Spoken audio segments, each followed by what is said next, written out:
Le pass vaccinal est déjà périmé, puisque le but initial, en effet, c'était de limiter la propagation du virus, sauf qu'on voit bien que c'est bien raté. Il n'y a jamais eu autant de contamination qu'aujourd'hui, et pourtant on est à 90% vaccinés. La vérité, c'est quoi le but ? C'est de mettre en place une obligation vaccinale, tout en déresponsabilisant l'État. Donc il y a une forme d'hypocrisie derrière ce pass vaccinal. En outre, c'est évidemment un pass politique, puisque le pass vaccinal est devenu la vitrine de la politique sanitaire d'Emmanuel Macron. Et pendant qu'on parle du Covid, évidemment, on ne parle pas d'autre chose. Mais ce pass vaccinal s'insère dans une ambiance générale qu'on pourrait qualifier de panicologique, si vous voulez. Cela fait en effet des mois qu'on nous dit qu'on va tous mourir, que ça va être affreux, avec un vocabulaire très guerrier. Rappelez-vous d'Emmanuel Macron, nous sommes en guerre. Gabriel Attal nous parle d'un tsunami, nous parle de vagues. Martin Hirsch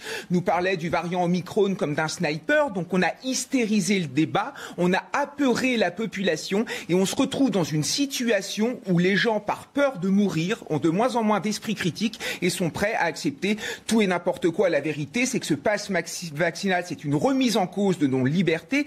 Et ce qu'il y a de plus grave quand même, c'est qu'on a l'impression que le Conseil constitutionnel était aux ordres. Parce que lors de l'allocution de M. Castex, en effet, on a eu l'impression que finalement le pass vaccinal avait déjà été adopté par le Conseil constitutionnel, alors que ce dernier s'exprimait le lendemain. Donc on va encore accroître cette crise démocratique qui touche notre société.